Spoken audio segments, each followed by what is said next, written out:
DSC నియామకాల్లో అక్రమాలు జరిగాయంటూ YSR Congress party కడపలో భారీ నిరసన చేపట్టింది. ఈ వ్యవహారంపై సీబీఐతో విచారణ జరిపించాలని డిమాండ్ చేస్తూ ర్యాలీ నిర్వహించిన వైసీపీ నేతలు విద్యాశాఖ మంత్రి నారా లోకేష్ రాజీనామా చేయాలంటూ కోరారు. డిఎస్సీ నియామకాలు ప్రభుత్వానికి అనుకూలమైన వారికి ఉద్యోగాలు ఇచ్చారని బద్వేలు ఎమ్మెల్యే డాక్టర్ సుధా అన్నారు.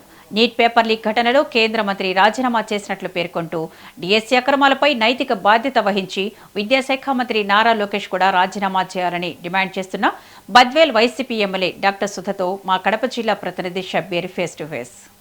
డిఎస్సీలో జరిగిన అవినీతి అక్రమాలపై సిబిఐతో విచారణ చేయాలని డిమాండ్ చేస్తూ వైసీపీ ఆధ్వర్యంలో కడప నగరంలో పెద్ద ఎత్తున నిరసన ర్యాలీ చేపట్టారు. ఈ నిరసన ర్యాలీ జిల్లా కార్యాలయం నుంచి వన్ టౌన్ సర్కిల్ వరకు పెద్ద ఎత్తున ర్యాలీ నిర్వహించి మహాత్మా గాంధీ విగ్రహానికి వినతి పత్రాన్ని సమర్పించారు. ప్రస్తుతం ఈ నిరసన ర్యాలీ గురించి మనతో మాట్లాడడానికి బద్వేల్ వైసీపీ ఎమ్మెల్యే డాక్టర్ సుధా ఉన్నారు. ఆమె ప్రయత్నం చేద్దాం. అమ్మా చెప్పండి, ప్రధానంగా ఏమని డిమాండ్ చేస్తున్నారు? ఈ నిరసన ర్యాలీ ఎందుకు చేపట్టారు?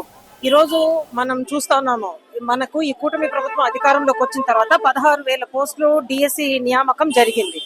అందులో ఎటువంటి అవకతవకలు జరిగాయో ఫస్ట్ నుంచి కూడా సాక్షిలో కూడా మనం కథనం చూస్తున్నాం. ఏదైతే ఆ పేపర్ ని అప్లోడ్ చేసిన అవుట్ సోర్సింగ్ విద్యార్థి స్టేట్ ఫస్ట్ రావడము, ఒకవేళ పేపర్ లీకేజ్ లేకపోతే ఆ విద్యార్థి మళ్ళీ సెకండ్ లిస్ట్ లో ఆయన జస్ట్ సర్టిఫికేట్ వెరిఫికేషన్ లేదు అనేసి ఆ అబ్బాయికి ఎందుకు ఉద్యోగం ఇవ్వలేదు?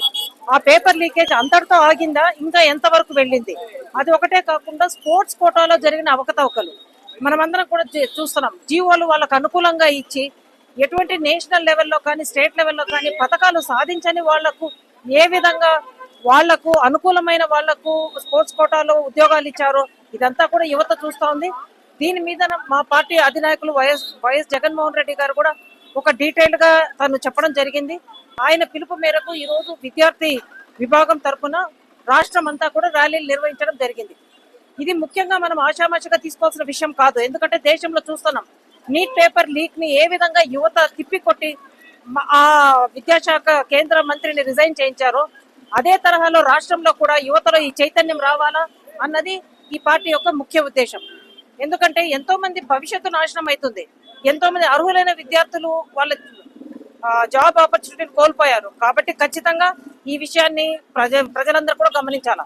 అదే జగన్మోహన్ రెడ్డి సార్ హయాంలో, వైసీపీ హయాంలో 126,000 ఉద్యోగాలు సచివాలయంలో ఇస్తే, అదే విధంగా మెడికల్ అండ్ హెల్త్ లో 54,000 పోస్టులు ఇస్తే ఎంతో పారదర్శకంగా జగన్మోహన్ రెడ్డి గారు ఉద్యోగాలు ఇవ్వడం జరిగింది. ఒక 16,000 పోస్టులో ఇన్ని అవకతవకలు జరిగితే దానికి ఏ విధంగా వీళ్ళు విద్యార్థులకు కానీ యువతకు కానీ సమాధానం చెప్పాలా? నైతిక బాధ్యత వహిస్తూ లోకేష్ గారు విద్యాశాఖ మంత్రి ఆయన రిజైన్ చేయాలి. అదే విధంగా సిబిఐతో ఎంక్వైరీ చేయించాలి. ప్రధానంగా డిఎస్సీలో జరిగిన అవినీతి అక్రమాలపై సిబిఐతో విచారణ చేయకపోతే వైసీపీ ఆధ్వర్యంలో భవిష్యత్ కార్యాచరణ ఎలా ఉండబోతోంది? ఖచ్చితంగా దీన్ని తీవ్రతరం చేయాలి. ఎందుకంటే ఎంతో మంది భవిష్యత్తు ఆధారపడుద్ది కదా. ఖచ్చితంగా మా పార్టీ అధినాయకులు తీసుకున్న స్టాండ్ ప్రకారం మేమంతా కూడా పార్టీ కార్డర్ ముందుకెళ్తాము.